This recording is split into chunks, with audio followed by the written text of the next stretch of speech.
सभी लोगों को नमस्कार। सोनमन क्लासेस में आपका स्वागत है। आज हम आपके लिए लाए हैं करंट अफेयर से संबंधित कुछ महत्वपूर्ण टॉपिक हैं जो एग्ज़ाम में पूछे जा सकते हैं, तो उसके बारे में हम आपको बताते हैं। तो पहला टॉपिक है ऑपरेशन अजय। कल मैंने आपको बताया था कि ऑपरेशन अजय क्या है। तो ये इजराइल और हमास बार से संबंधित है, और इसमें जो इजराइल में भारतीय नागरिक फंसे हुए हैं उनको निकालने के लिए यह ऑपरेशन भारत सरकार द्वारा चलाया गया है। तो इससे संबंधित कुछ अपडेट हैं, मैंने सोचा आपको बता दूं।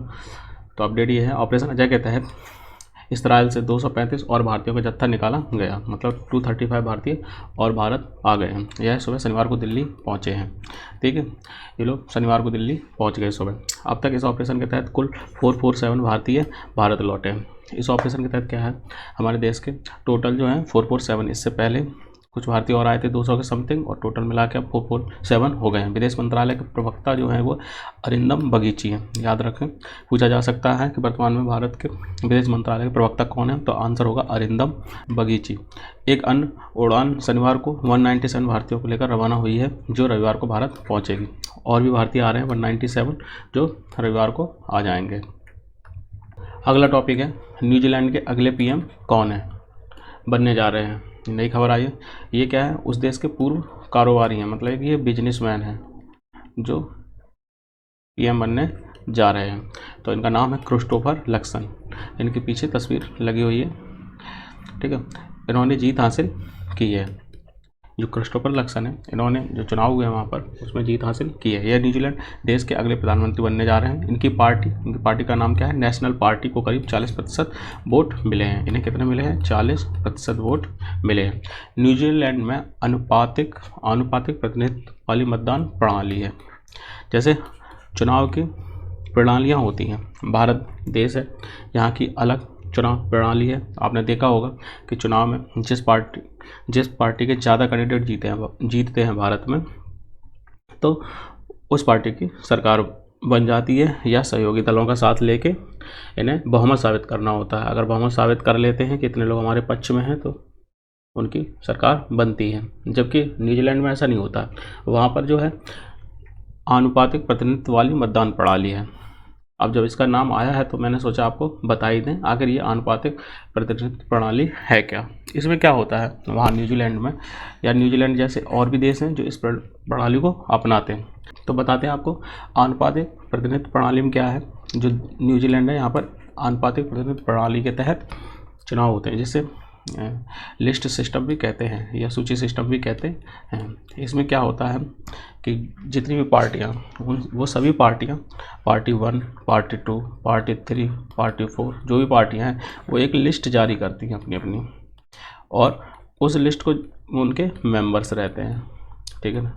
तो जनता को क्या करना होता है इसमें कि मान लो ये पार्टी कोई है, पार्टी 1, पार्टी 2, पार्टी 3, पार्टी 4, तो जनता को जो है पार्टी को वोट डालना होता है। जैसे अब क्या हुआ, जब पार्टी को वोट, कैंडिडेट को वोट नहीं डाला जाएगा इसमें, कि मान लो ये रमेश है तो रमेश को वोट नहीं डाला जाएगा, बल्कि पार्टी को डाला जाएगा, जितनी पार्टी।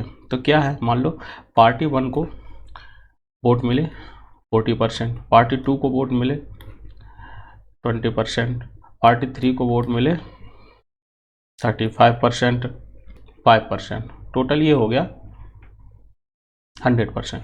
ठीक है, टोटल वोटिंग हो गई।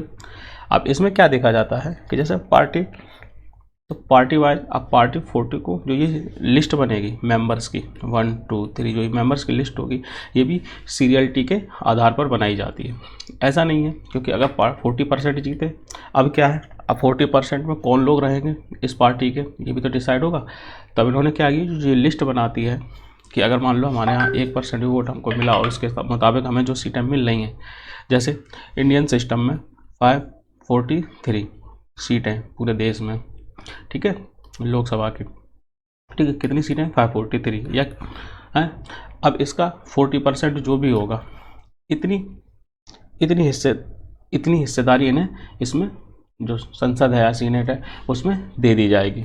इसका 20% दे दिया जाएगा। 540 का 20% कितना होगा, लगभग 150, इनका निकाल लो, 10% 54 होगा, राउंड फिगर में 54.3 होगा 10%। इसका दुगना कर लोगे तो 20% हो जाएगा। तो उतनी हिस्सेदारी इस पार्टी को दे दी जाएगी। 35% इस पार्टी को हिस्सेदारी दी जाएगी और 5% इस पार्टी को हिस्सेदारी दे दी जाएगी। तो वहाँ पर इस तरह से होता है। अब संसद में पार्टी की हिस्सेदारी पहुँच गई, ना कि कैंडिडेट। अब वहाँ वो जो लिस्ट बनाते हैं वो भी सीनियरिटी बेस पर बनाते हैं कि या मतलब डिसाइड कर लेते हैं कि अगर पहले नंबर पर कौन रहेगा, दूसरे नंबर पर कौन रहेगा, तीसरे नंबर पर कौन रहेगा, चौथे नंबर पर कौन रहेगा। तो ये प्रणाली वहाँ पर होती है, जबकि इंडिया में ऐसा नहीं है। इंडिया में क्या है ना, पर्सन बेस्ड, पर्सन को वोट देती है। अब मान लो इसमें क्या है, मान लो किसी को पार्टी अगर पसंद ही नहीं है, मान लो ये पार्टी 1 किसी कैंडिडेट को पसंद नहीं है, लेकिन इसका जो कैंडिडेट है वो पसंद है। इसका जो ड्रॉबैक है, अगर कैंडिडेट उसको पसंद है और पार्टी नहीं पसंद है, तो वो इसको कैसे चुनाव देगा, नहीं दे पाएगा, वोट नहीं दे पाएगा, क्योंकि उसे पार्टी को वोट करना है।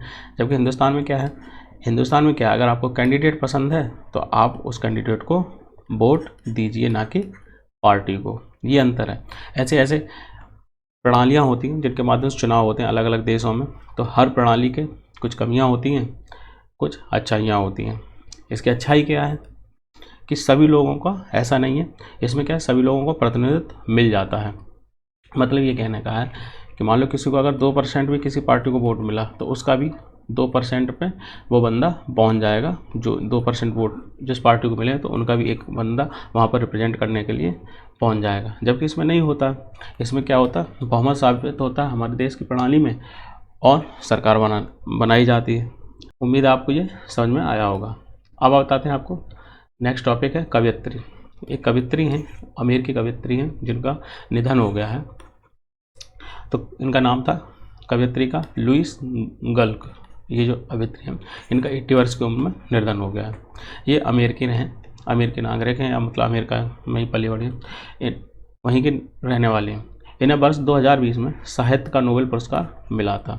जो नोबेल पुरस्कार मिलते हैं तो उसमें साहित्य फॉर्मेट में या साहित्य के फील्ड में इन्हें नोबेल पुरस्कार मिला था।